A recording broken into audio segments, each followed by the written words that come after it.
It says we're live, but it's just me and Alexei. We're probably not live yet. You don't think so? No, I'm totally joking. I was going to say later on you're going to regret that. Totally No, joking. I'm just kidding. Well, I had a little bit of bad news about 15 minutes ago, maybe 30 minutes ago. Brad can't make it tonight. You may know him as Sonic Gravity, and but I have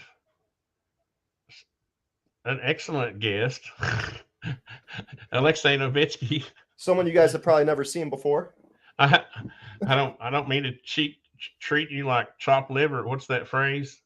Swiss when you talk down about someone, you call them anyway. Swiss So I cheese. have I to don't know. I have to explain that I have had walking pneumonia for 10 days, and I may have brain fog. So if I say something stupid, I get a pass tonight. I was really Automatic. hoping to speak to Brad. I like I mentioned before, we've spoken on the phone, but just having the this would be cool. This would be fun. You know, It was, and I love his video voice too. He sounds like, ironically enough, Brad Pitt to me when he does a certain when he says, "And that's a fact," and that's a fact. and that's And a you're now fact. in the world of a I think, madman. or I think so. I think so. Or what does he say? Uh, I or it think could so. be, Maybe. maybe, could Most be, likely. most And likely. that's a fact. That's a fact. And I was like, sounds just like Brad Pitt. That's kind of funny. Yeah.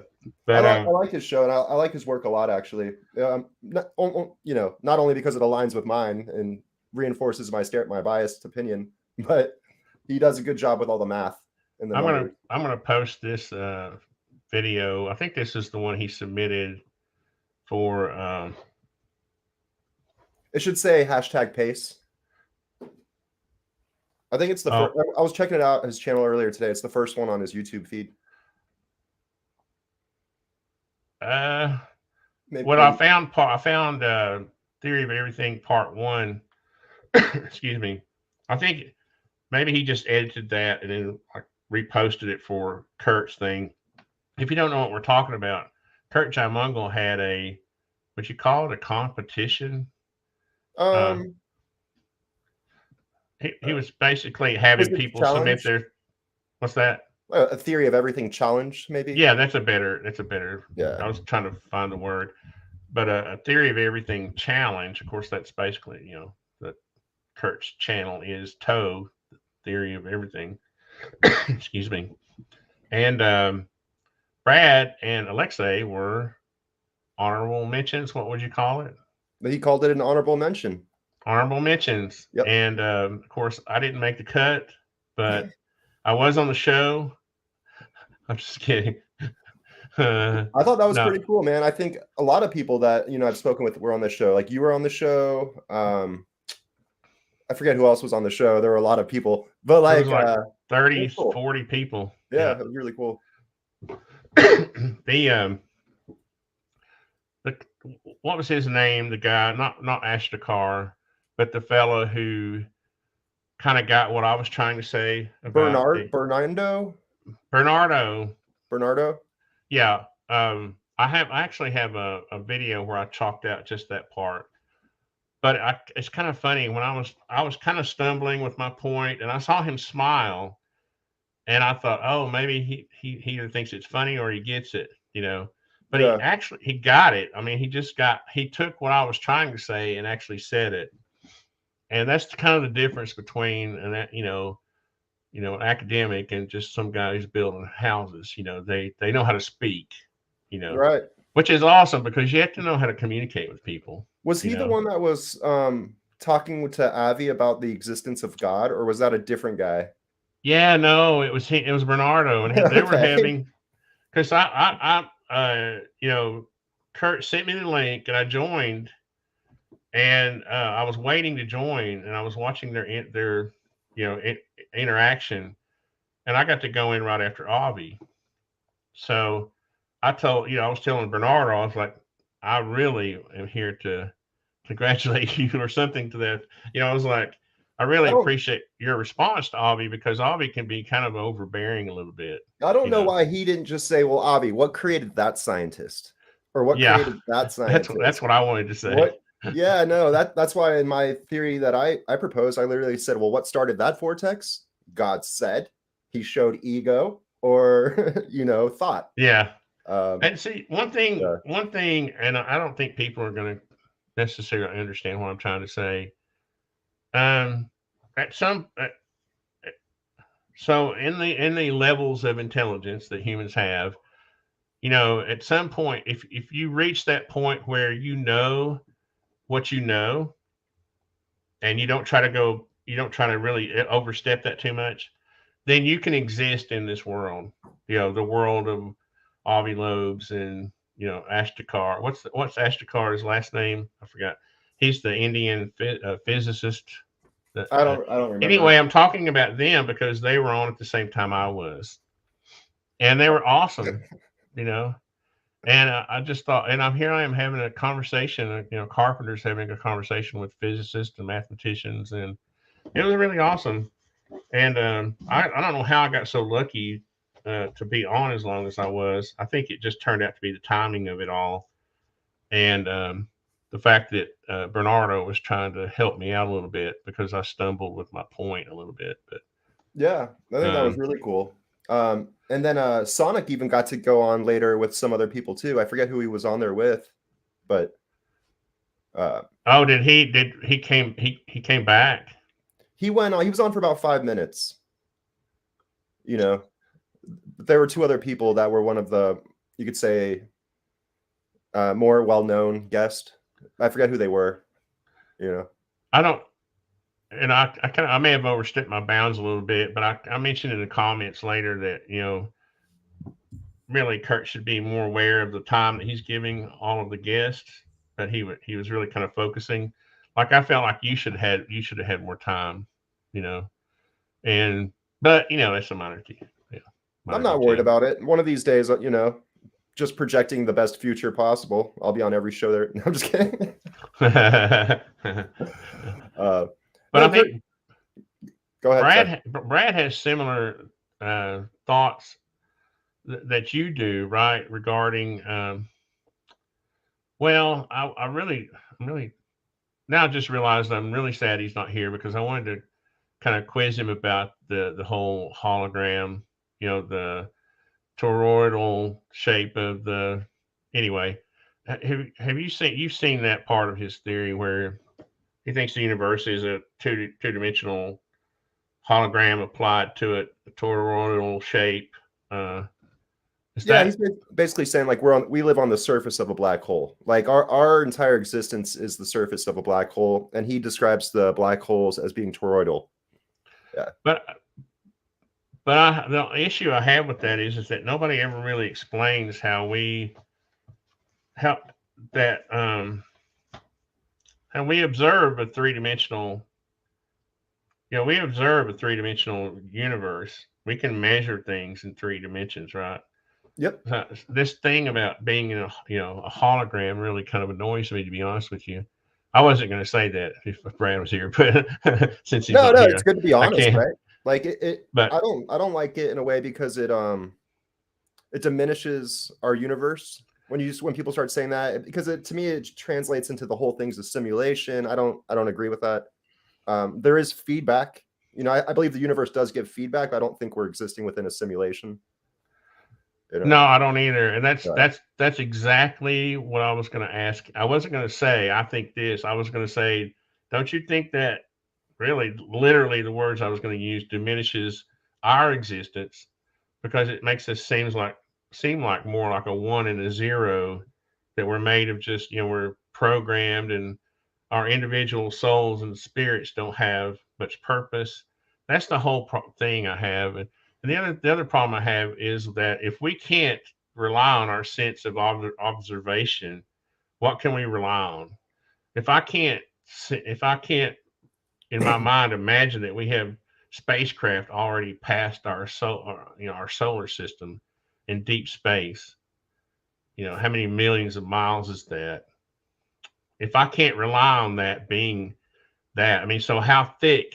I've heard this thing before about the hologram or the simulation. Well, are we just falsely observing 3 dimensions if we live on a 2-dimensional plane? I think so. Well, My see, model goes into I, that. I knew you all. See, I knew Yeah, you all had similar thoughts, and that's why I yeah. was gonna. That's why I was gonna bring that up because I kind of wanted to hear you all talk about it. No, yeah, my model totally goes into how the 3 dimensions is created from a motion through a fluid.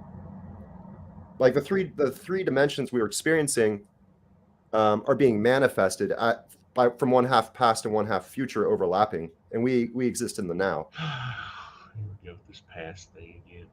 I want the other thing I can't get over. I can't get past in my none of this. None of what I say has anything to do with my intelligence. It has everything to do with intuition, and I'm just being honest, right?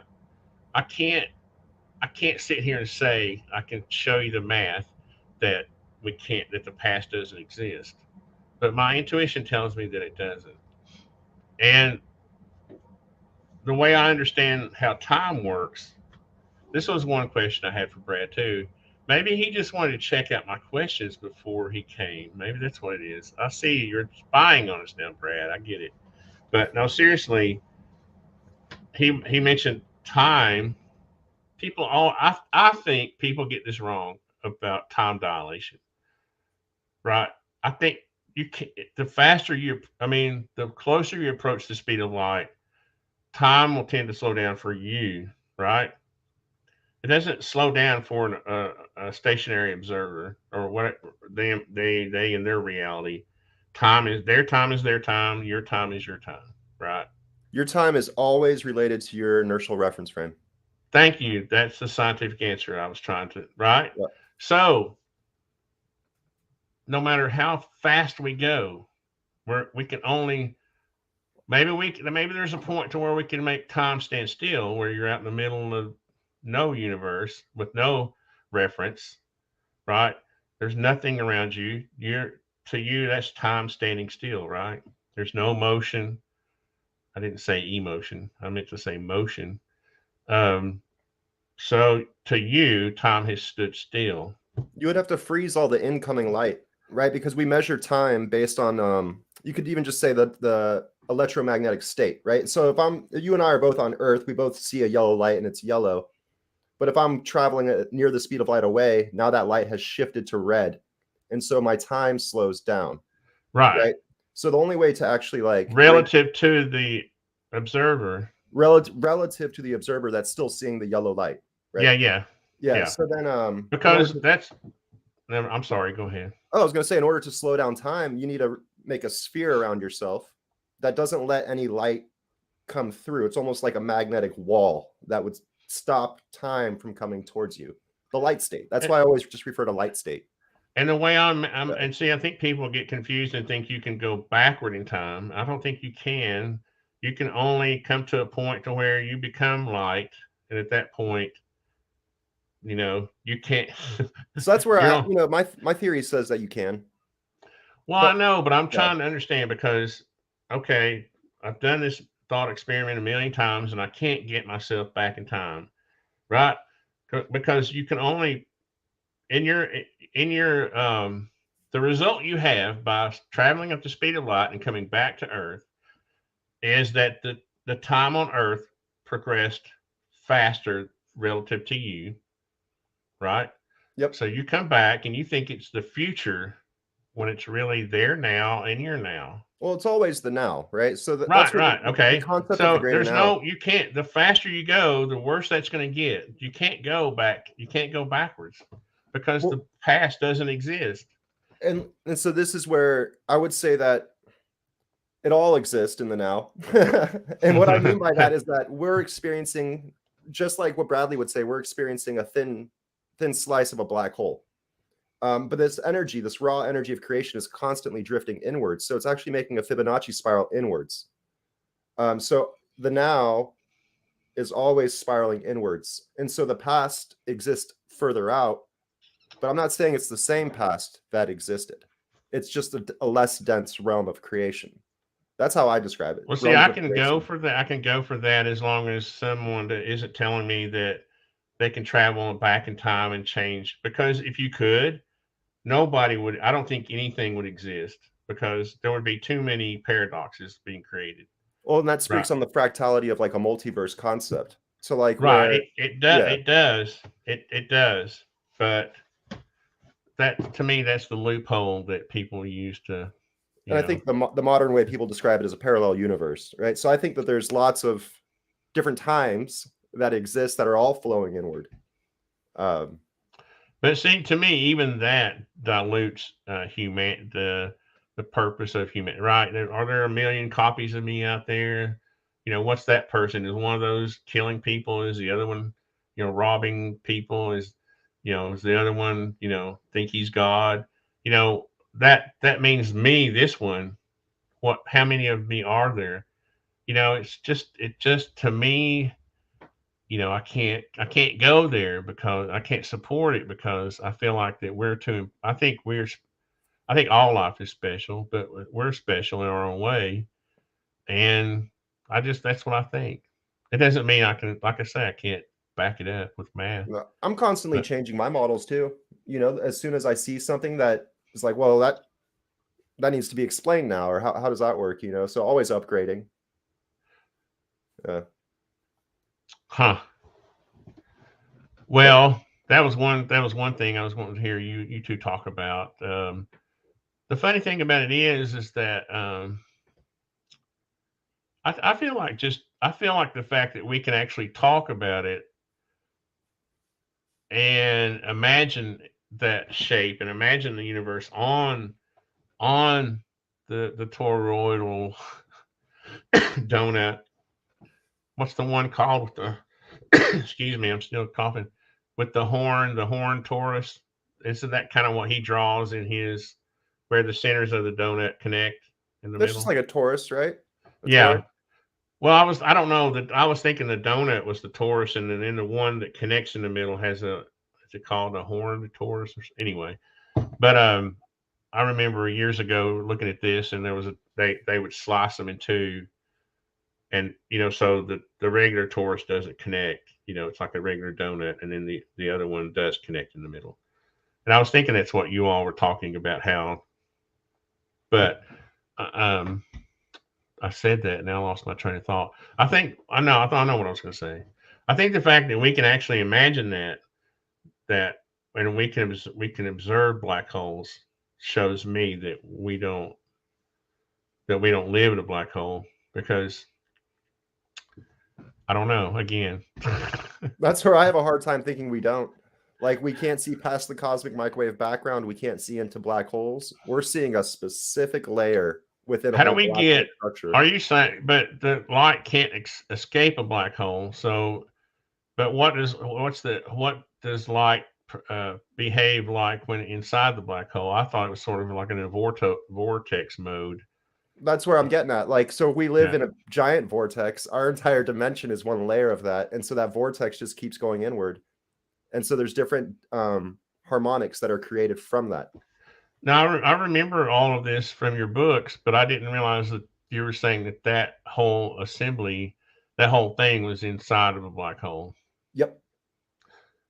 So how do we observe other black holes? Are you saying those other black holes are inside that black hole, or Yep. We're all so it's we drifted into a black hole, and at the center of every galactic center is basically the spark of a new universe, another dimension, density of creation. now I can go for that because I always imagine a black hole as like vortexes that were inverted, Right. and then and that uh, the plasma was they were like matter. Oh, see, I can't think tonight. My brain is gone. Well, that was one Recycling, thing. a way to recycle matter. In other words, maybe it's a way for us to trade matter with other universes or something. I don't know. Yeah, I mean that's what I think. The black holes are definitely a way to transfer. Like that's what shows that we live in a black hole. Is almost how the universe is expanding and how um, there's a black hole in the center of every galactic center. It's like a structure that's growing into the sixth dimension. Um, as like a river fractals out towards the ocean, as anything fractals out, what we're seeing is the actual flow of space-time fractaling out into different black holes in every galaxy. You know what I've always wanted to do? I've always wanted to give the link to people to see if they wanted to come and join us, like the people in the comment, out in the chat. Yeah, let's do that. So I don't know if you're still there, Pyramid 7, but I'm gonna put the copy. I'm gonna put the link in there. I know you have a limited amount of time, but I still I have an thought it hour. might be. I thought maybe it would be fun. I'm just playing with my new light. We should plan this one night where we just have guests from the chat, or from your viewers. Let them come and ask questions. I thought about doing an AMA on my channel live. Yeah, that would be fun. I mean, Yeah. yeah. I need to set that up though. I don't have the live streaming all set up and all that. But Well, you can always. How would you do that? You can always log in using my account. I could probably I'll just set my own up, Yeah, Um, because you can set up on StreamYard. You can set up like team members where those different team members can log in and do their own thing. very cool. Yeah. Yeah, let's do. What are some of the other concepts that you all talked about when that you submitted to the challenge? Well, I talk about reincarnation and aligning with the past and future selves, and he talks about that too in the beginning of his intro. He's like talking about how when we die, we basically are emitted as Hawkins radiation to the next dimension, the next black hole. He's like, well, if there's a black hole inner and a black hole outer, maybe the outer one is heaven. The inner one could be the other word. Like we have very similar theories. Like that's why it'd be cool to talk to him for sure. So you haven't talked with him except through email or through No, comments? we've spoken on the phone. Oh, you have? Yeah. What's his thing with the anti-gravity? Is what kind of? I mean, I haven't watched much of his video regarding that. Um, I meant to watch it before tonight, but didn't get a chance to. But He's is able to he get actually what? is he actually promoting an actual device, or is he has a theory? He has a theory that he's been putting into practice, and it has shown a mass reduction of about 5%. Huh? Yeah, so it gets 2 pounds lighter. So I'm guessing the whole thing weighs about 50 pounds or something. So he has videos about that. Yep. Okay, I'll check him out. Yeah, it's basically using like a honeycomb structure and then running some magnetic like pulses through it. Easiest way to put it. And see, I think honestly, I know this sounds crazy. A lot of people think I'm crazy, I'm sure, but um, I kind of feel like that this whole UAP thing may be that our government may be trying to either hide or disclose our own tech, and that we've probably figured out anti-gravity years ago, and that some of the UAPs we're seeing are actually our own. Oh, I would say about 95% of them are man-made. Yeah, That's my yeah, opinion. Yeah. I mean, because I always go back to John Searle. He made his disc in 1960s. And he invited everyone to look at it. BBC was documenting every single thing he did. And then he flew over an airport one time with it. Or no, he didn't fly over an airport. He had his thing parked at an airport. And it kept cutting out all the radio towers and all the different signals. And so they had him remove it. And basically from that point on, the news, all the media, different stations, everyone said, UFO, shuts off this, UFO that, when it was clearly his invention that was doing it all every time. And they've had that since the 60s. That's why I think that a lot of people in the intelligence world are involved with the disclosure Definitely. effort. Yeah. No, I think what's happening mostly is they're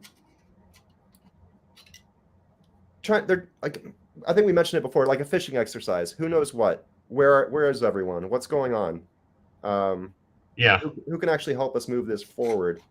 How do we extract this technology that's been suppressed for so long, and how do we bring it to public light? I think that they also may have a fear that if it. This is why I never. I know I made people mad at me for saying we weren't going to get anything out of Congress, but did you see I jumped on Lou with Lou and Rather the other night. No, I missed Uh, that. yeah, Lou had Rather on. He said, "Oh, I'm going to open it up for phone calls," but he put the link. He put the StreamYard link in the chat. So I jumped on there and we were talking. Very cool. And and what made me think of that? We were I was basically saying, saying similar things that, you know, I don't think these pilots are talking. Uh, the pilots that are talking, I think, have been told to talk and what to say. Um, because I think in some respects, it's like you're saying, a fishing expedition, and we may even be trying to understand what China and Russia know. What you know what I mean? Yeah. I don't know if they think this is going to pull people out of the woodwork or what. As far as the Well, they got me to talk. I had been quiet for 10 years. I think after Lee talked to me, he didn't realize there was nothing to worry about. That's kind of funny, but my curiosity's always just gotten to me. I'm not afraid to ask questions or talk about my intuition. Whether it's right or wrong, Right. and and I think I, I don't know. I just think oh, I know what I was going to say. At the end of their show, I said I just want to go on record by saying that I do think there's plenty of life in the universe. I'm not saying that there isn't any other life in the universe. I'm saying that this current thing is a bit fishy to me. You know what I mean? I I think we were talking so much about it being our own tech that we started to drift off into the area because Lou right now is kind of Luis Jimenez is kind of in that area right now where he's flipped to a skeptic, because of Oh yeah. I think Well, because of his experiences. I mean, for me, it comes down to, are people being genuine or not? And I have a hard time when people fail to reply. At that moment, I don't trust them anymore. It's almost a And test. can you mention specific people you're talking about, or Probably best not to. But okay? like, I didn't know if you wanted to or not. no, like you're communicating with someone and all of a sudden they stop replying. It's like either they got all the information out of you that they wanted, or they're trying to not let you know more, or something. Like, what's with the radio silence? You Yeah, know? yeah. Yeah.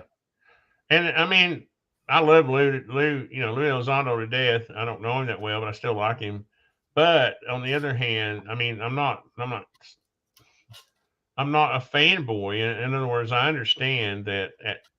That's why I was saying, when I was on with Rather and Lou Jimenez, um, I always got the impression that he was doing he had a project he was working on. He was doing a job, and it was related to intelligence.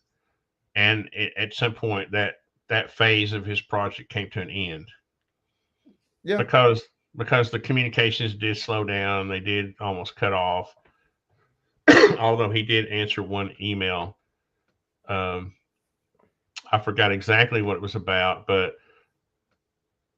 well known. Who was it that was saying, "Be careful, 2023 is going to be the year we have a major disaster"? Or they were leading, they were doing that thing. Bledsoe was doing something like that. I don't remember who exactly it was. I'll have to go. It might have been who is Ramirez? What was his name? John Ramirez. Yeah, it was one of those types of people. So I sent Lou an email saying, "Hey, what do you think about this?" And he said, "I wouldn't worry about it." So I was like, "Well, if you're not worried about it, I'm not." I was kind of joking around. I said, "Do I need to build? I've got some on the back of my property. I have this slope. I was thinking about building an earth home, not because of that, but just because I've always wanted to build one Right. back into the bank, and then let the earth come over the top of it, and you just have one wall Yep. that was kind of glass or whatever. Put that on the So, east side of a mountain, you'll be good. well, that's the problem with it. It's fat. The slope is facing west more than. So you'd get hit by the tidal wave. Well, that plus I was thinking about I really want it to face south, Right. for the solar game. But Um, Yeah, have you heard of a suspicious observer? Yes, I've heard of that's a YouTube YouTube channel. I personality. forget the guy's actual name. Space Weather News or something like that. But basically, he goes over the cataclysm cycles, right, and how that relates to like Oh yeah, yeah, the yeah, micronova of the sun itself yeah. as the Earth drifts through the galactic plane, right? And you really have. I mean, I've watched too much of this stuff, I guess, but I've really seen in the past 3 or 4 years, like 4 or 5 different people saying 2023, and and so I was joking around, and I sent an email to Louis. I said, "Do I need to build my Earth home now? Do I need to go ahead and build it?" And he said, basically he said something like, "I wouldn't worry about it." My And math, so my math says 2029 is the year that is a good year for jumping shells of habitable zones of experience. and there's another time that a lot of people agree on, like 2027 or something, maybe So 27 is 2027. Bledsoe. Um, I think 36 is another group. 29 is my work, but it has a lot to do with just processional cycles of consciousness. So like when conscious fields would align, and so that's where it's like people don't even really understand what a conscious field is, you know. Uh, But see, here's where if I was a person who believed in the splitting off of realities or whatever, I would say that every time somebody predicts the year 2027, that reality splits and it doesn't happen, right? If someone, especially if they're affecting a large mass of people, I feel like there's something in our universe that says no, no human knows. If you want to get spiritual, the Bible says no man knows basically when Jesus is coming back or whatever. But that's just one example. But I kind of think the universe, the creation is like that. Like nobody knows, right? And if there are alternative paths or realities or universes, that I think that maybe they get split, and yeah, maybe because I'm 60 years old. I turned 60 in October, and I've heard this my whole life. When I read this kind of sci-fi stuff when I was a teenager. I was really into it. That's why I got into interested in UFOs when I was really young. And you start hearing, when you get into that genre, you start hearing about doomsday, this, that, and you know, I get older and we get Y2K, and then we get 2012. You know what I mean? And every it's time, in my opinion, it's like cycles of fear that are designed to shift people away from being connected to the reality that we live in. I don't know. well, It's that's a good observation. That's a good way of looking at it. it's like every time everyone gets settled and comfortable, hey, let's create a panic for everyone to start running around with their heads cut off, kind of thing, like chickens. And see, that's what I have observed personally for a long time. So Yep. when someone says, "No, I'm not downplaying your theory about 2029," I I, mean, who knows? I'm just saying that, and it's kind of fun to hypothesize that kind of stuff. But obviously, I don't think any human knows, has the No, and knowledge. I think it's variable too. Like certain things need to happen before other things happen, like cogs on a wheel that spin. And Right. ultimately, I think you might have brought it up the other day. Like, if we have so much power in manifesting, why don't we just manifest the happiest existence? Yeah. Like, Yeah. why don't we? Why Yeah. not? Like, I what are certainly people wouldn't be doing? homeless in San Francisco, you know. Yeah, So no, this says we have 9 people washing. I hope you're washing. But if you're watching and you see that link there I put in the chat, if you want to join us, because our other guest wasn't able to make it tonight, Brad Voorhees of Sonic Gravity. So if you want to join us, jump in. Just wanted to mention that in case anybody wanted to jump in. very Alexei's got cool. another 30, 45 minutes. Yeah, I got another 45 minutes or so. That's good. That's Yeah. good. So we're kind of ad libbing it because well, I had a somewhat planned interview with both of you, but uh, I kind of like the way you and I kind of ad lib because I think it's interesting. No, works. Yeah, we'll see what happens. I feel like there's just a lot of trolling going on though in the community. Like everyone was so connected and moving forward, and now it's like all the groups just fractalized away to where there's no strength behind it anymore. It's kind of Yeah. weird. Have you noticed that? No, I have, and it's really. But see, I don't know. I, I hate to be negative like that, but I almost wonder sometimes if it wasn't the whole thing wasn't meant to create fractals, I think so. you know, Yeah. or that could have been one of the. I mean, that's what people who are involved with intelligence do. That's what they do. They go in and they either create unification here and destabilization here. I mean, that's That's how you why get. I think it got destabilized pretty good, at least on Twitter. Yeah, I mean, if you want to take out a government, you just go in and create a rebel, some rebels, and create a coup and go at it.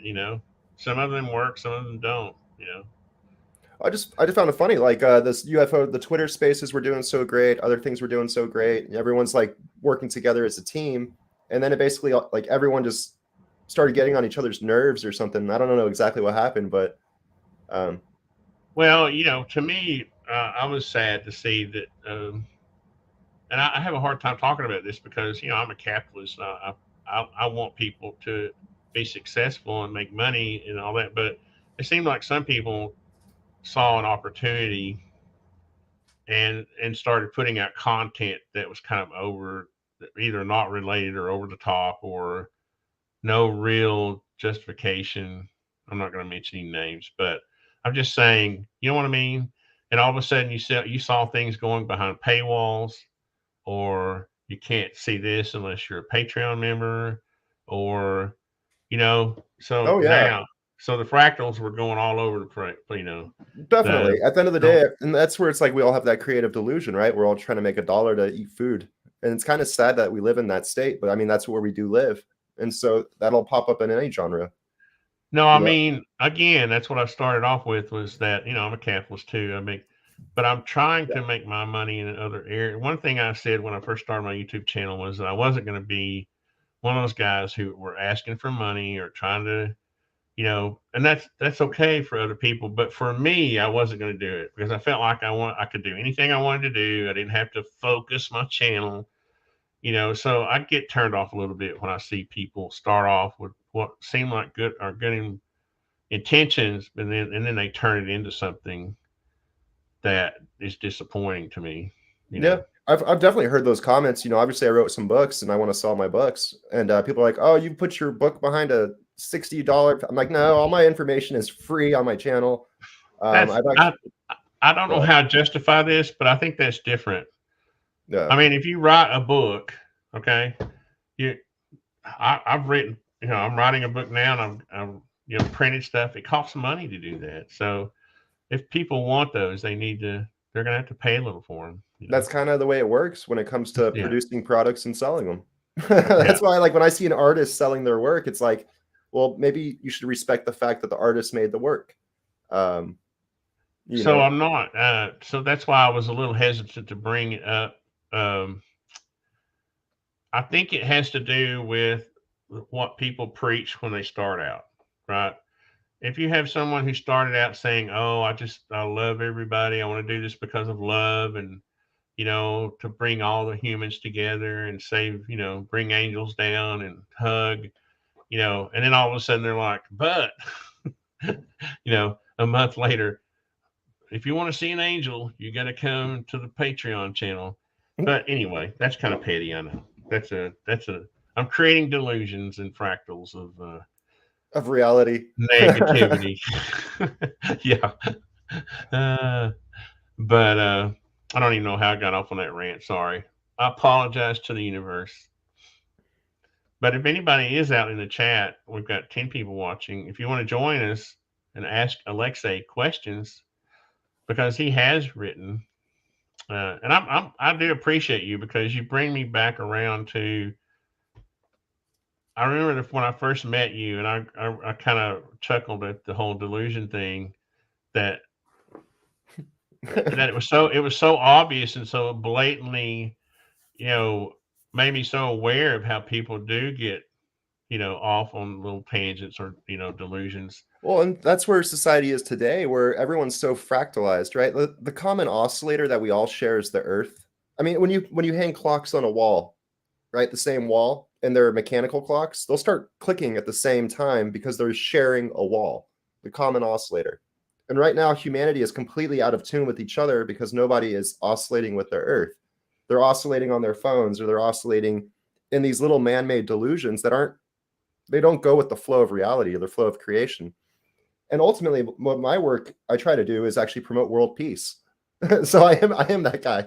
Like, let's do world peace, guys. Here's the physics that shows that our potential as a society comes down to the amount of harmony that we have within each other.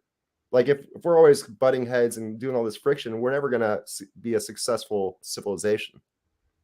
If we actually want to strive, if we actually want to use advanced technologies and be able to use technologies, we need to be like nicer to each other, right?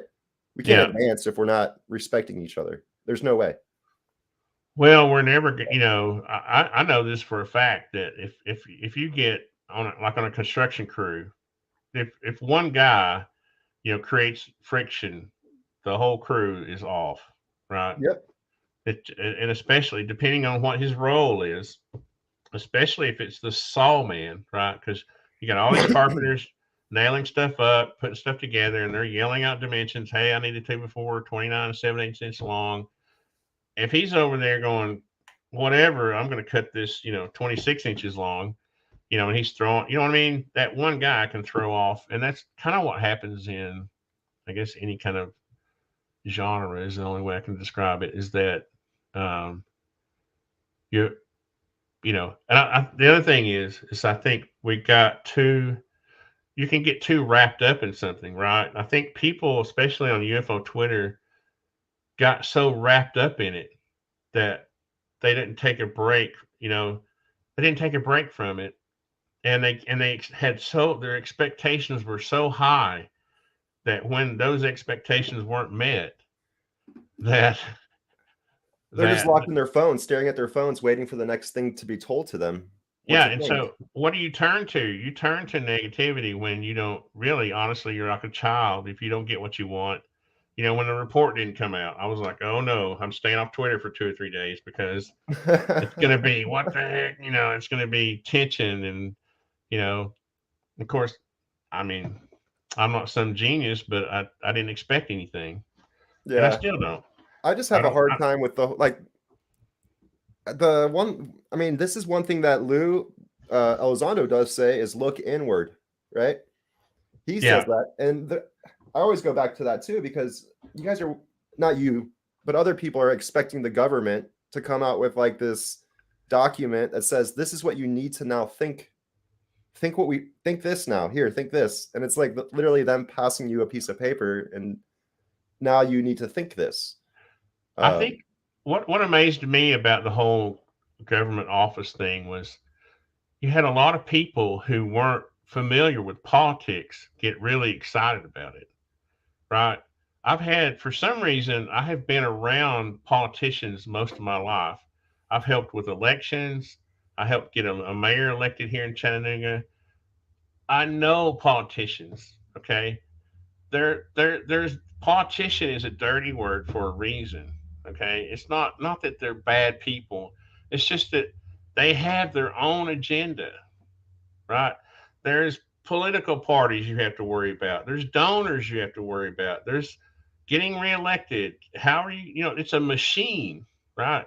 If people just halfway understood politics, they would know not to rely on, don't get your hopes up on anything that a politician tells you, you know, because government will almost 90% of the time let you down. Okay. If anything comes out of government that's positive, it's just the stars have aligned. Okay. But anyway, and so I'm jaded a little bit, right? I still think it's funny people vote for someone to tell them what to do, and then but then it's like what, and then I still But they I don't don't do what you want them to do once they get know. elected. Another thing I think is funny is that people think that there's a difference. Like you were kind of just saying, like if something happened, it's because the stars aligned for it to happen, in my opinion. Um, And I think that like it It's doesn't. not because a bunch of politicians got together and decided something was going to get done, No, right? it's maybe No. sometimes, maybe maybe there's that case where it does happen, but I think If we in our government, if we didn't have these committees that had people who were chairs of them, and the chairs of those committees didn't do anything, nothing would ever get done, right? The only way government functions is because there's a few people who really are in charge. We have a democracy. We have a republic, a constitutional republic, right? And it's supposed to be based on a democratic system. But in reality, only a few people really make things work, right? well, and then that even circles back to the world banks. What actually makes those politicians work to begin with? Who's paying them? Who's actually asking for things to get done? It's not the a lot of times it's not the politicians, it's a guy with a lot of money. That Well, that's what I yeah, said earlier when yeah. I was talking about you got to fund your campaign. The people who are funding the campaign have expectations. They don't give you money out of the goodness of their hearts. They're giving you money because they want to steer you in a direction. You And when it know. comes to super advanced technology, well, the people that have access to that, in my opinion, right? I don't know this as facts, so just make that clear. In my opinion, it's the people that actually have had the money for a very long time and have funded these projects since the early 1900s. Yeah, Um, yeah. like There's for Daniel example, Boone. Daniel Boone's in the audience. You want to come and ask Alexei questions, Daniel Boone? for He's example, I was going to say like John Searle was funded by a group of wealthy individuals, and they said, "We will fund your project, but do not go public." And so then he worked with them for like maybe 10 years or something, built 50 different projects, 50 different flying saucers that flew around the Earth, and then ended up starting the Searle Space Company because he wanted to take people to the moon. But those same people may have been people who might not necessarily want to see the tech, right, mass produced They definitely don't necessarily. want to. They don't want to see it mass produced at all. Yeah, Yeah, yeah, because we're not ready. Just like we're not ready for everyone to have an electric car right now because we don't have the infrastructure for it. We don't. You know, well, and that's we where certainly don't they want to say it's ban like gasoline cars overnight. a threat to national security. Oh, it's only a threat to personal security, but like that's an inside joke I have with myself in a way. Like the people that are refusing to come clean, they're not scared about national security. They're scared about their own personal security. But like, Well, yeah, and some of them may have reason to be. yeah, I just think it's But funny. yeah, They're like, no, you've been threatened. That's why you're not saying it. That's why you're not saying anymore. You're scared. You're scared for yourself. You're not worried about anyone else. Um, yeah, I can be quiet. I'll be quiet. who's this right here? Do we have a guest? What does Alexei think? Oh, I thought he was going to join. Well, we have the link in the chat right there if you want to join. Our other guest didn't come. There's the Tic Tac guy. Come on, join us. Excuse me, I'm getting over walking pneumonia. Daniel Boone says, "What does Alexei think of the nuclear fusion breakthrough, and how can it be used in technology?" I think it's awesome. I I've think followed that for a long time probably since I was in my 20s. I think the fusion And was first discovered about 30 years ago or so. The whole idea yeah, of like using lasers and shining them into a point. Um, and I think that we might already have some craft that are powered by it, but I don't know. And when I say craft, I mean like submarines, spaceship, different things of that nature. It's a, yeah. The it's a problem is always containing the fusion, the reaction, right? yeah. I forget the guy's name, but he was building rocket ships as like a 14-year-old Nate. What's the guy's name? But he ended up making a fusion cell, to power his homemade rockets. I wish I could remember his name. Maybe Nader, Ralph um, Nader? No, Adar, that's not Ralph Nader. That he was a Adar, politician. Adar. Hmm. But recently, I read an article about what Daniel's talking about. They were able to extract, I forgot what percentage. Was it 1% I know more what you're talking energy about. out? They had the tube, and then they shined like I think 150 lasers into it, and they were able to get some energy out. Yeah, a little Yeah, more than what was put in. yeah. But I've seen like the trickle effect from projects to concept to market, right? So there's concept to market, and certain concepts need to go through the different categories. So like military builds something 30 years ago. Now let's give it to these people to actually release it as a scientific finding. Now let's give it to these people to actually market it and produce it into a product. Now let's get GPS out to humanity, right? Like Yeah. the military had GPS way before, and like satellites and tracking systems way before we ever had access to them like we do today. Like the internet was originally created by them, from what I Yeah. understand. Yeah. No, I remember when I was a big phone geek when I was in my 30s, when the cell phones really started becoming commercialized. And I had a BlackBerry, but it didn't have GPS on board. And I thought I was like the fanciest guy in the neighborhood when I found this module that you could put in your glove compartment, and the BlackBerry would read it through Bluetooth, and it was the first GPS. BlackBerry, I think, was the first company that came out with onboard GPS, right? But before that, they had you could buy a GPS receiver and put it in your glove compartment or wherever, and your phone could interact with it. Right. But I remember thinking at that time, if this is what we have now, what does the military have? That's always something I've always wondered. So, and Daniel was asking us a question about, do you think UAP could be this technology? Uh, yeah, uh, I honestly think the UAP, if it's our tech, is we've somehow mastered anti-gravity, which I think would be a little bit different process than fusion. But I think fusion once it might be a power source, but it wouldn't be. Uh, I it's a think process, and the process, from my understanding, the process itself creates lift. Like the extracting from a 0 point, extracting from the vacuum itself is what creates lift, and it also creates energy. So when you tap into 0 point, that 0 point itself is an anti-gravity but zone. to me, fusion is one step below that technology that you're talking about. Probably. Because fusion is just, I mean, that's what the sun does, right? I mean, fusion, you just shine a whole bunch of lasers at an atom, and You just have you give it more the energy. collision of, right. I mean, it's just basically fusing two atoms together. Right. So I think anti-gravity is probably one step above as far as technology above that, because uh, I'm not saying we don't have that technology. I'm saying that I think fusion reactors will become, a lot more popular now, and they'll be like nuclear reactors in 20 years, right? Instead of nuclear reactors, we'll have fusion reactors. But that's just my thoughts on it. Yeah. Tic Tac Tic Tac guy says, I believe that he.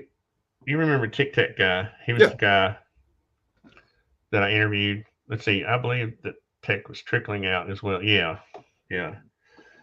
And he was in the military, so he's probably seen stuff that he can't tell us about, or he'd have to come and kill us.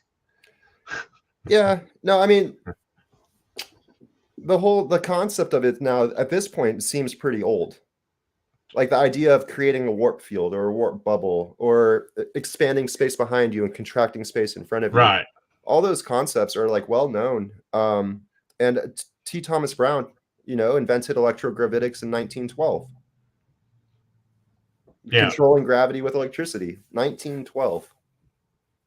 That's Yeah. why I was saying. That's what I was kind of referring to earlier, where fusion may be of an energy source for electrogravitic, or you know what I mean. To me, Yeah. fusion would be maybe a fuel source, but the technology that actually creates the gravity, anti-gravity, maybe have more to do with the electrogravitics. Well, that's where electrogravitics is great, right? Because it's a really simple way to create an anti-gravity effect with electricity. The problem is you need a battery or something of that nature to power it. But if you tap 0 point and rig it up to an electrogravitic design, you're good to go. Oh, I forgot. Tic Tac guy. He did maintenance of aircraft. Right, Tic Tac guy. I got that. I told you I'm suffering from brain fog tonight because I just got over pneumonia. I mean, So electrogravitics is super simple. I don't understand why. I I don't understand how people haven't heard of it to begin with. Like, if people in the UFO research field need to know about electrogravitics. if they don't know about that, then they're missing out on like a huge part of man-made tech. I thought that it was just kind of understood that the electromagnetic spectrum is, you know what I mean? I just thought that was sort of a basic level of physics in my mind. Which one? Electrogravitics. To me, I mean, you've got, right, because electromagnetic spectrum on one plane creates light, and on the other plane, it creates a magnetism, right? Right. And Right. I so, mean, that's different than electrogravitics. That's more using capacitors to charge up space-time itself. Like you'll get this side will be positive and this side will be negative, but you want to make one of them a lot smaller than the other. And so now you have a warped electric field that surrounds no, I'm whatever it just is. talking about like the root of where it comes from, right? You have to create that. That's how you create that magnetic field, right? Through Like the electro. right-hand rule. I guess I get what you're saying.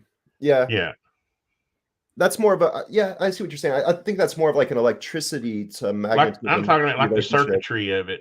I'm just talking about like you know what I mean? Yeah. Because you have to have a structure to create the effect. You know. I was going to see if I could actually look up an electrogravitic device right now just so we can talk about it. Yeah, that's cool. That so Tic Tac guy says I did refrigeration out of SpaceX on. That's right.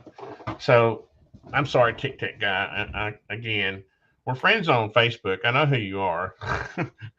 I just I told Alexei before we started. This is brain fog night. This is it. Here we go. I've got the perfect picture open on my screen. I meant to mute myself when I want to call. I'm going to share this.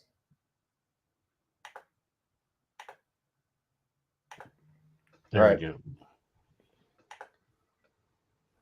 Can you see my whole screen? Here we go. You should have There it. we go. All right. Yeah. I'm not going to be able to see, but you'll be able to see this. This is like super easy. I mean, you literally just get tin foil, wrap the bottom of it, and then you get a copper wire, wrap the top of it. You put the positive pole in your copper wire, you put your negative pole on the aluminum sheet, and you create an electric field between the two. And it goes up. It goes up towards the wire side. That would be the direction of the force.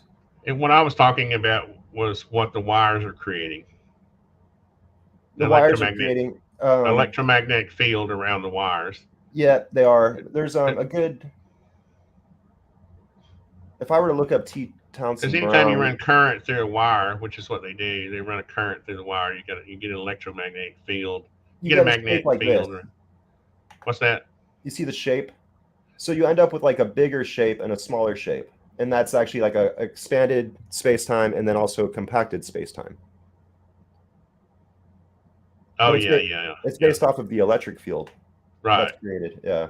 Right. And then some people will say it's an ion wind that's being created. Well, that's if you're using low voltage, but when you get to like 1,000,000 volts, now you're doing electrogravitics where you're actually moving the fluid of time itself, space-time. But there's so many different models. Well, I mean, even if you are creating an ion wind, if you had an onboard, if you had a lightweight onboard power source, who cares what it's doing, right? If it works. Yeah, make that and attach it to a blimp. Yeah. Seriously. I always think it's funny. People say, "Well, it's just doing it." Well, okay. 20 grams of payload on this one, I guess. Apparently. I mean, part of the EM drive that NASA was studying, right? That's all it does is shoot ionized matter out the back, right? Yeah.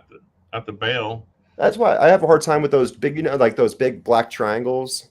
That people like say they see, oh, I saw a UFO as a big black triangle. Come on, guys. How is it not one of these? Yeah. I remember was it the 80s? I think I was in high school when they rolled out the B-1 bomber. What year was that? Tic Tac guy probably knows. The stealth bomber. And I was like, yeah, it's so awesome. It was awesome, but I was thinking it's the flying wing. That's what it. Well, so that's where like there's a lot of woo around 0 point in a way too, because if we do live in a black hole, And if we are tapping 0 point energy, then you're basically tapping the raw energy of creation before it's manifesting. And it's important to understand the concept of spirit. Like, what is spirit? What is prana? What is chi? And it's the life force like flowing in that creates stuff. And so this is going to be an extremely woo comment, and I'm giving you the pre-frame here, but I really do think there's a big relationship between manifestation potentials, meaning like life choices and the actual physical of our reality, and 0 point energy. So if you tap 0 point energy and you're a person with a lot of doubt, you're going to manifest your doubts instantly. So that's why I've done like the whole learn to control your mind, body, spirit postures so that you can actually use this technology. Because you can't use this technology if you're creating a lot of distortions within space time. So very Well, woo, I mean, there but have been experiments done where, and this is what athletes do. This is why athletes visualize themselves doing things, right? Making a goal, and in soccer or basketball, right? definitely. Because I mean, your thoughts do have an effect on whatever it is, the ether. you know, it's all, there's also physical, you know, benefits, right? Because positive thinking creates Yep. certain Well, that's part of hormones my in the my body. the toe I submitted for the contest talked about the realms of creation and how if this energy is drifting inwards, it first hits the biggest waves of creation. And when it comes to the human's comprehension, right, a human has brain waves, delta to fast gamma. So, in my opinion, the first brain waves that actually interact with the fluid as it's drifting into our layer of the black hole are the delta waves. The next waves are the theta waves. Then come alpha, and then we have our beta universe we all physically see.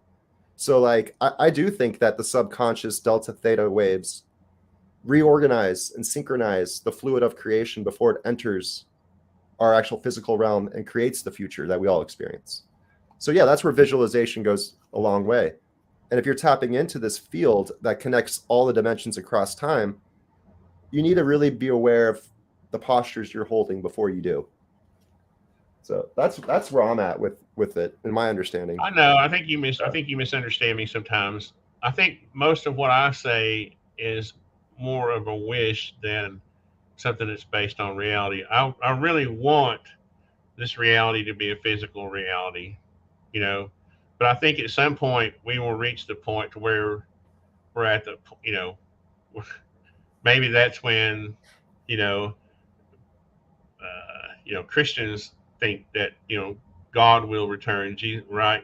Maybe at that point is a what am I trying to say, is symbolic of when humans reach a point where our consciousness has extended to the point to where it's unavoidable, you know, uh, My work further goes through all evolution. the physics, and at the end of it, it says God started the universe. Like, you know. Yeah. So I Well, don't. I mean, I try to be neutral. I mean, I grew up Yeah, in the church, and I try to be objective and open minded, you know, but I can't help the things that I think about.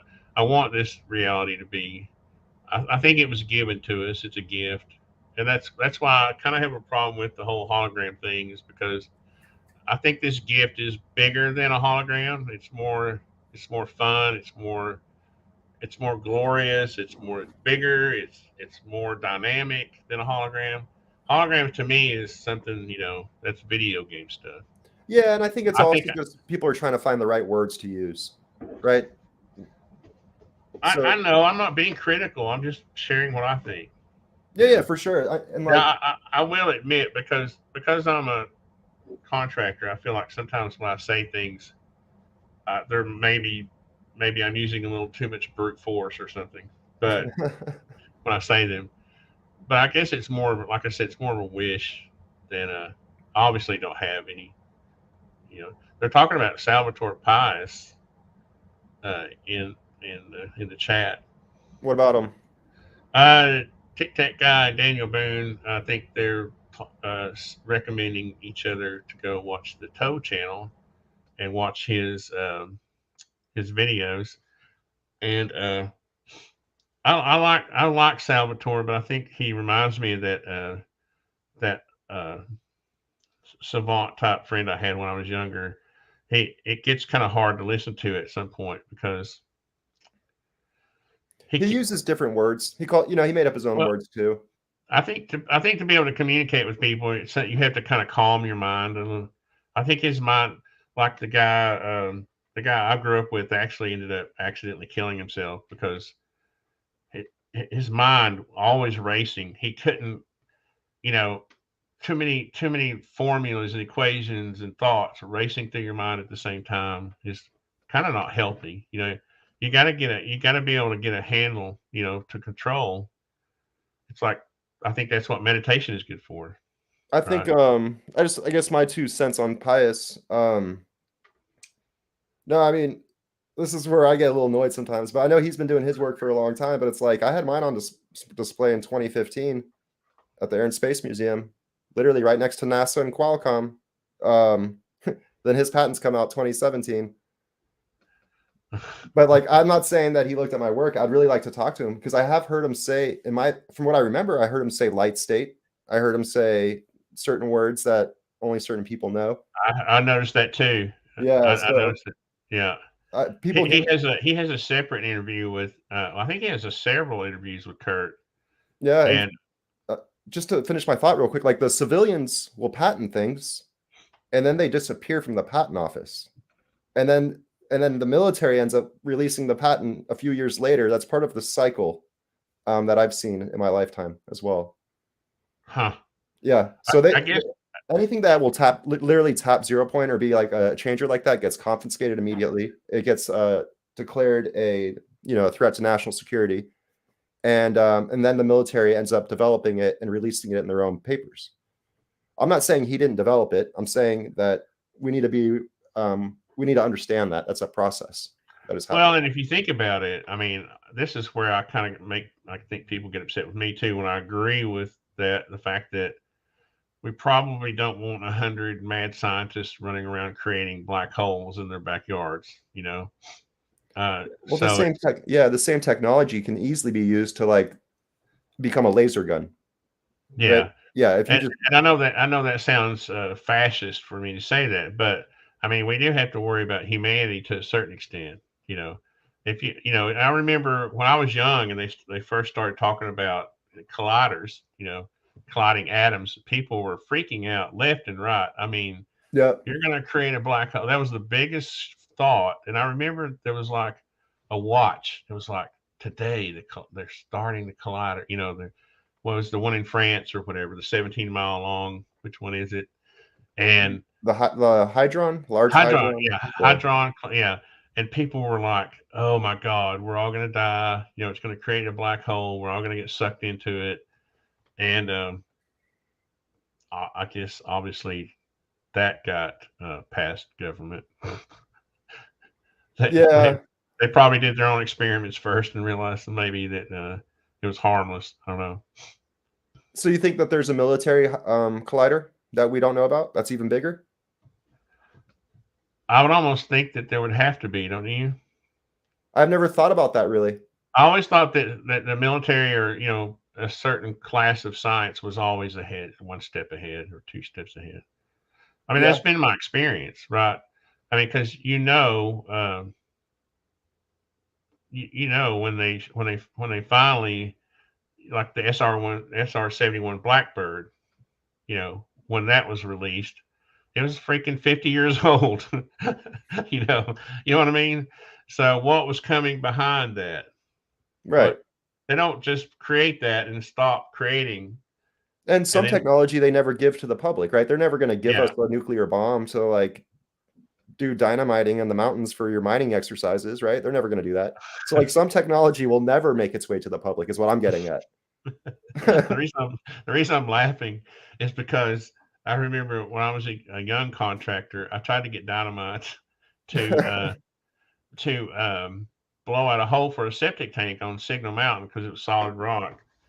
And they were like, "Boy, you need a license." That was kind of funny. I was like, "I just need one stick, man. What's You just going need some on?" Amphomax and some det cord, and you just put them on some Yeah. timers. And I worked in a Uh, gold mine, so I learned how to use det cord and those little timing caps, blast caps with different timings, 5 milliseconds, 10 milliseconds, line them all up properly. I could have blown out a hole for you like that. Oh, I know. It's kind of funny, but at Yeah. that point in time, I didn't know how to make dynamite. So, It was wild. So I was working in Idaho Springs at the Phoenix Gold Mine, and we were up in the Centurion Tunnel. And basically, it was abandoned since 1970. And so I got on the big 6-foot drill, and I'm drilling into the hard rock. And then I look over to my left, and there's an unexploded stick of dynamite sticking out of the rock. And I was just like, "Oh, this is sketchy. This is so sketchy." Yeah. uh, Yeah, that's wild. But we ended up so you drill the big hole, but then you fill it with the Amphomax and you put the blasting caps in there and you run your det cord out.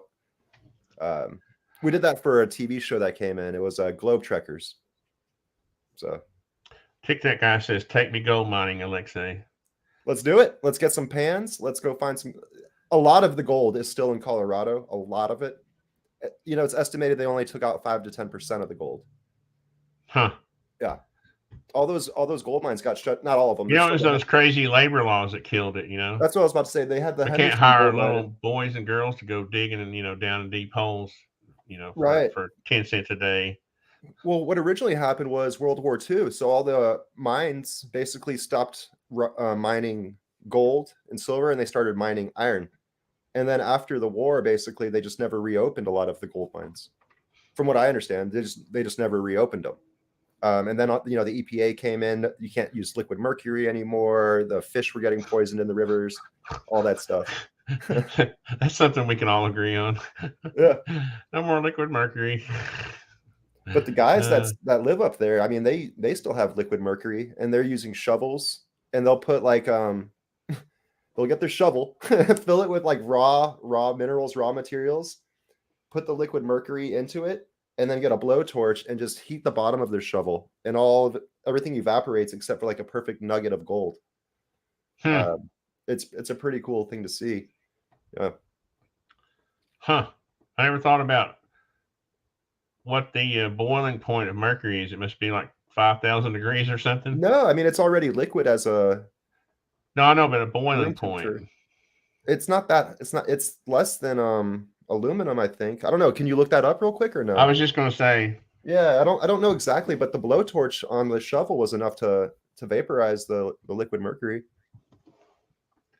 674 degrees Celsius.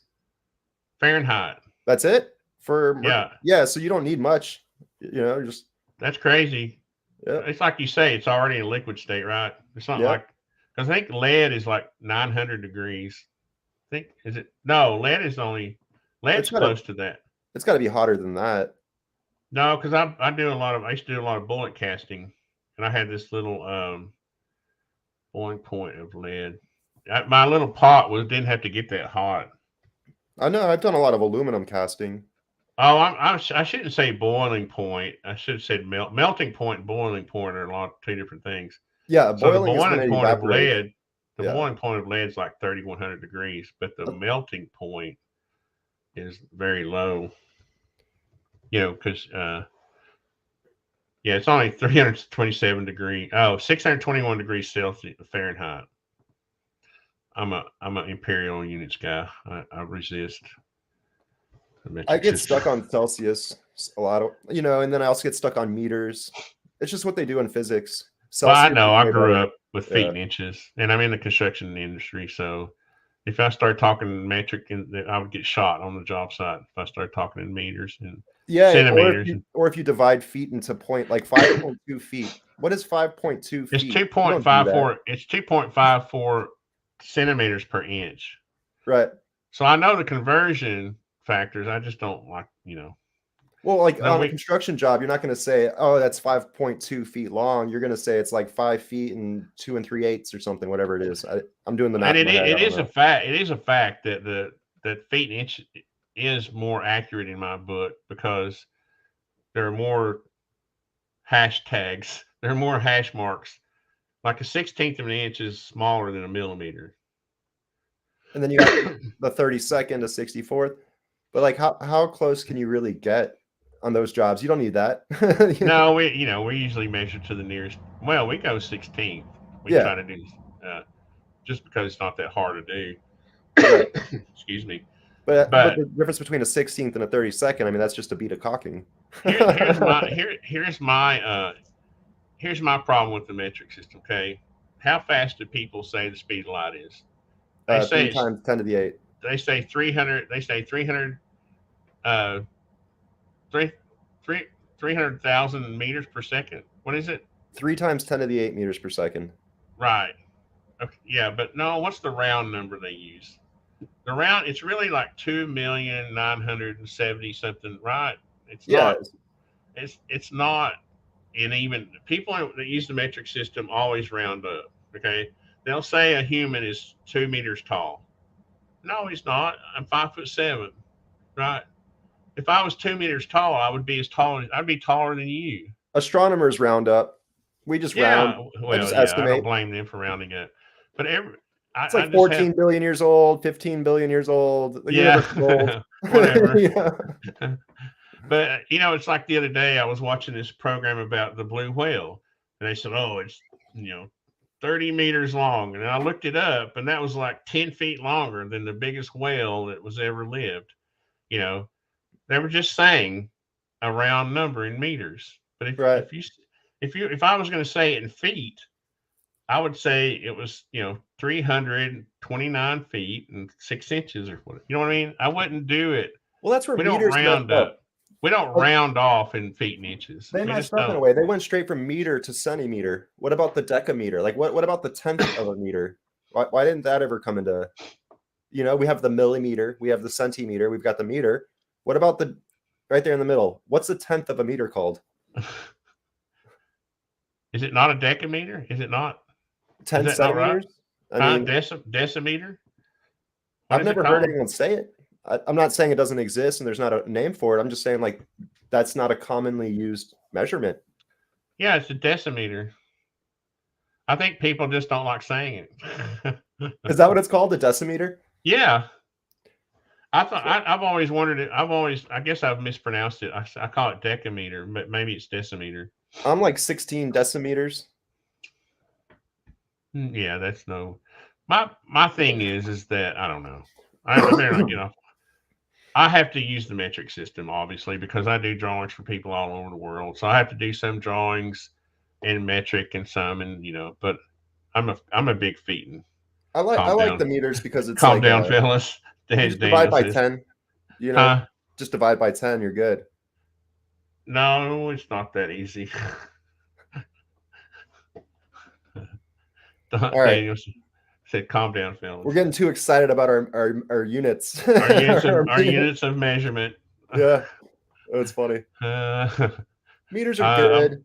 I like cubits. That's how you got to build pyramids, with cubits. Cubits are fine, and it's also quantum, right? Qubits. That's how quantum computers are made, right? With qubits. I don't think they're using the same qubit that they use on the pyramid, though. No. Isn't that what it's called? The units of measurement that they used back then were called cubits. Yeah. Yeah. And they had rods, and a rod was so many cubits, but they also used hand measurements, a palm. Well, that was when the Romans took over Egypt. That's right. That's when they went to the 4 inches. Like the palm was like 4 inches, and the fingers one. The 4 fingers are the 4 inches of the palm, and then your length from your elbow to they had a lot of human scale things, Yeah. and they would have ropes with knots tied on them. Well, they have like the official meter stone, right? Isn't there like a stone that's like the official size, and then people would come measure it and like create tools from it?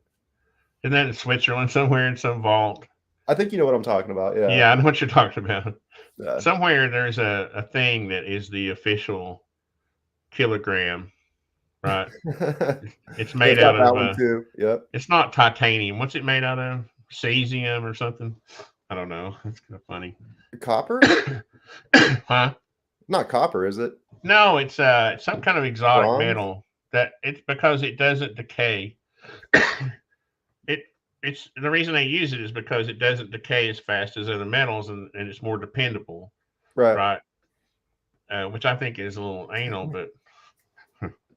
what I'm gonna get. metal? I have a co-host that'll be joining me right in 1 second here. What metal is the sample kilogram made of? Platinum iridium alloy. Really? Yeah.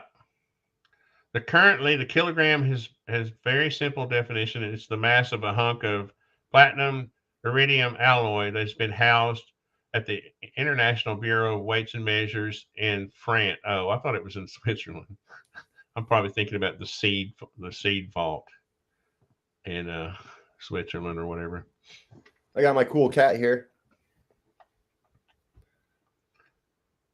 Named it Mufasa. Alexei, probably easier if I put these questions up there, especially the long ones. I like your cat. What's his name? This is Lil Fritz? Mao. Huh? Little Mao. Little Mal? Lil Mao. Hey, Lil Mao. Mao Zedong? Like little meow. Oh, meow. I thought you were saying Mao, like Chinese meow. But I am thinking about naming him Mufasa.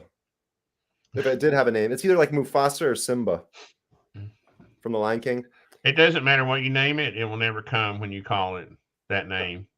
I mean, That's as far as my CE5 experiences, it has everything to do with creating world peace and the state of delusions, right? So, like, currently humanity is in a state of delusion. We're all caught up and wrapped up in man-made creations. And so basically, like, the goal is to connect people to Earth, to sun, to to the natural flows of space-time so we can actually have harmony, right? So that's like the common oscillator we all share is literally the Earth.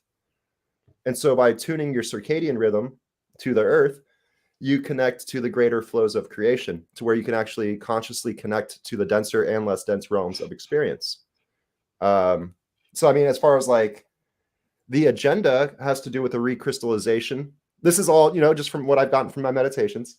The agenda has a lot to do with a recrystallization of all of human perceptions to where we take more of a pure vibration. It's the easiest way to put it. This is why you can't do a TED talk with a cat, though, because the It's cat's too it's biting cute. the crap out of me. Hey, People are paying too much attention to the cat. No, I feel like I'm still explaining properly. No, yeah, we've talked about the delusions left and right. Like, we're born into a fractal. We're born into a country, right? So now you identify as a member of this country, right? So I'm American. I'm an African. I'm a this, that, or I'm a that. I'm a that. I'm a that, and it creates all these different fractals of potentiality that basically don't allow us to actually harmonize because we've identified ourselves as something that we're not really. And so in order to use these 5D technologies, we need to remove our delusions and actually be one with the natural flows of space-time. Because when you become one with the natural flows of space-time, you've actually now linked up with your past and future selves, and you can transfer through the different dimensions of experience. So when it comes to using technology that goes faster than light, you can't really do that if you don't have a properly aligned spirit. In order to go faster than light, you need to have a proper alignment. That's the information I get. I actually don't. The only thing I have against CE5 is that it makes people think that there's this magical process that you have to go through, when really it's anyone can learn to meditate right on their own. We have this tendency to want to name something and give it a process and make it, again, you can only do it unless you're doing this or that. You know what I mean? There's all these conditions, and I don't believe in that either. I think yeah. I think a lot of those are tools and theatrics. I think it's a lot of theatrics. I mean, you know what he charges just to go to one of his CE5 events? It's crazy, right? If you want to physically go to one of his CE5 events, you would have to be some rich guy, right? And so I don't know how that ties in with love and for all humanity, when all humanity can't afford it. Yeah, I mean, I reiterate the fact that you are the direct connection to the universe and to the universal flow of conscious experience, not the government, not a religious institute. You are a direct connection to the source of creation. Um, I think that's hard for people to understand. It's like, wait, I shouldn't be listening to what, I'm not saying don't listen to them, but I'm saying have confidence in yourself. You Be don't need strong where that you stand. person. Your What's that? connection you don't need a third party to make the connection. No, you You don't don't. need Stephen Greer to make the connection. No, the connection is You know, direct, right? As you to yeah, the universe. yeah. And Um, I've talked about this before. How I think that we have a certain ability to connect, through our consciousness, but I think we have limitations to that. We were created with limitations. just like all beings. Yeah, and then at some Yep. point when we pass over, we'll have a true connection. Are you We'll be seeing? in that. Are you seeing In the that, onslaught of this kitten? Look at this. He like. Ah! I think it was funny because before when you were talking with your hands, the cat was going. He was trying to swat your hands. It was kind of funny. Probably gonna swat me in the face any second now. He's gonna bite your nose. There's a good chance. Look Yeah, at no, his he's, ear. You have to watch their ears because when they start moving their ears back, that's when they're going to get you. See, I'm taunting him now though. if he's got the ears forward, it's okay. If he starts to move them back, you're in big trouble. No, that's cool. I mean, I've done a lot of different meditation practices. I don't know if I've done a water fast. I'm not sure if I know what that is, but I've done I don't really eat anymore, which is kind of weird. I Like wouldn't water fast too much. I Your did body's solar gazing for a very long time. I'm sure Goob might have heard of that before. But that's just like waking up and looking at the sun, when you go to sleep, you watch the sunrise, you watch the sunset. And I actually have not heard of that. I haven't heard that one. Yeah, so if you stare at the sun, they tell you not to do it, but if you stare at the sun for 35, 40 minutes straight, it creates an activation in the pineal gland. Yeah, and like once that gets awakened, it's opened, it's up. I mean, can you use sunglasses or do you have to stare straight at it? But only when it's rising and only when it's setting. That way you don't actually fry your retina. You don't want to harm your eyes. You can yourself up. And you might want to start with like literally just 30 seconds. Like start off 30 seconds, solar gaze, let it go. But some people have learned through that, they've learned to basically not have to eat food at all. I know it sounds wild, but you can get into a flow where you don't even have to eat food. Like that's just one of the things that we as a society think we need to always have is like all these different foods. And you don't need 99% of the food that we eat. You need a little bit, and you definitely need water. I wouldn't go on some experiment where I went 3 days without water because you're going to get dehydrated. I've got about 5 minutes left. Yeah, no, but like I can personally vouch for dehydration. Okay, it's bad news, and you can have long lasting health effects from dehydrating yourself. So I wouldn't. Yeah, I don't think many people know about the solar gazing. And then I also did a lot of experiments. We talked about this when we went over like the physics of love, and we were talking about Wim Hof a little bit. Where like I was taught to like control my body temperature, so go out on the coldest nights, but like with only shorts on, kind of thing. I mean, it only gets like 40 degrees here in Florida, but the humidity can be bad. But like, so to go out with just the shorts on and control the temperature of your body was one of the practices as well. And then, I would walk a handrail that was the whole handrail of a pier while doing my double nunchuck routine. And like, you have to like learn to just live with the now, take one step at a time and do the whole walk. A lot of different practices, and those all come to me in dreams and stuff. But after a certain point, it becomes theatrics. And what I mean by that is like in martial arts, if you're going to break a board, you don't have to like stand there and do all these punches and kicks and all that stuff. Yeah. You can just like walk up and break a board. You don't have to be in a stance to do that. Water fasting. I don't think I've ever done that per se. I guess I misunderstood. It's where you drink water but not eat. That doesn't. Yeah, I would call that. I would call it. I wouldn't call it water fasting. I would call it fasting with and water. That might be the term that people use though, is water fasting. Yeah, I guess it's the easiest way to put it. But there's a yogi, I forget his name, but like if you just type in "man doesn't eat for 70 years," he'll come up.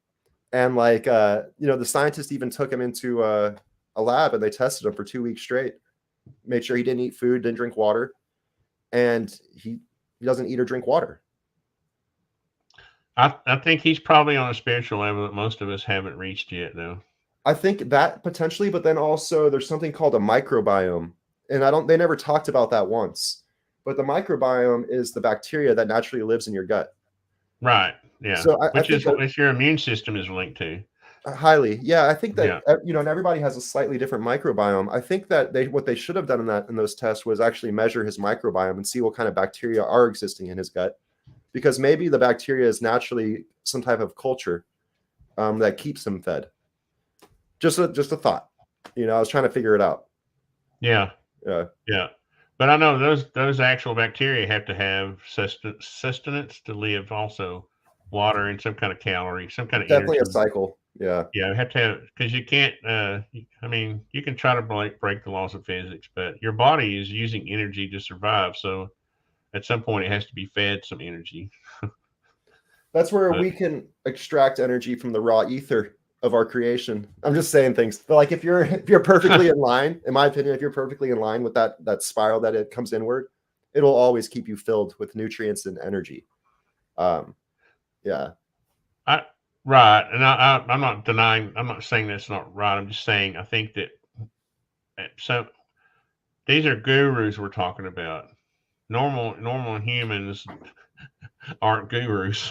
No more humans suffer many delusions. Gurus, if they're like the Dalai Lama. He's been primed his whole life to be the Dalai Lama, right?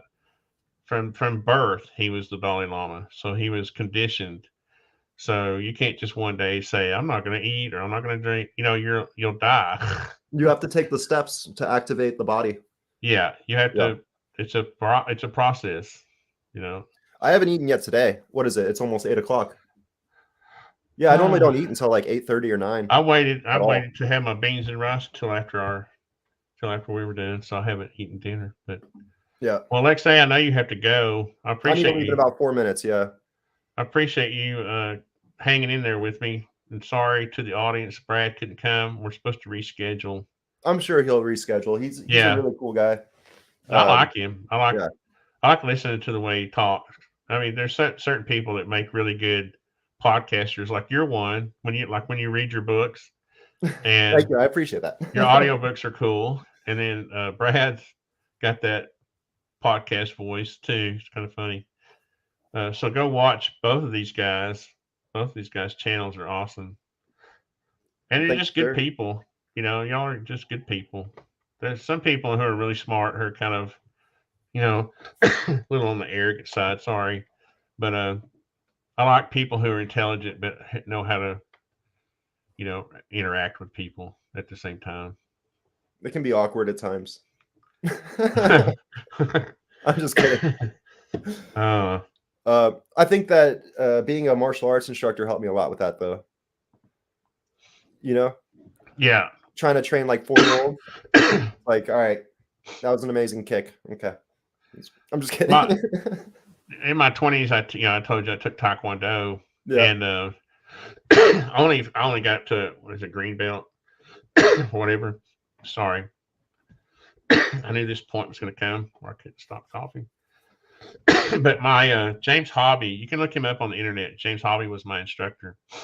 He's pretty well known for being someone who has his shop in dojo, whatever, in Chattanooga, Tennessee. But he was very patient. He was the most patient guy I know, because people would be sparring and they would be like almost, going a little too far, and he would come over, okay, boys, That's definitely one thing I learned. I mean, I would have a class of like 25 to 36-year-olds all at once. And it's like, okay. And like if you let them get to you, they will take over the class. But you Yeah. just need to like stay calm and be the presence that they look to, right? So that's where it comes to like taking postures. You got to take a posture at times. But I don't drink Tennessee whiskey, Daniel Boone. That is not true. I'd be dead if I drink that stuff. I think you must be kidding, because there's a guy that lives down the street from me who has a license to make moonshine. He has a distillery, but I can't drink that stuff. all right, well, I definitely always down to join next podcast or whatever. But I need to call it for today. Okay, well, thanks. Yep. We're gonna have next Thursday is rather squidding. Very cool. Rather be squidding. So that'll be fun. And maybe we can get Brad back too. So What about thanks a lot. Lou Jimenez? I don't know what the deal is with Lou. I've invited him 20 times and I've talked to him. I've been on his show, but I can't get him to come on mine. I don't know. It'll happen. Weird. All right. Well, yeah. Have a good one. All right. Thanks, Alexei. I appreciate it. Yep. See you guys.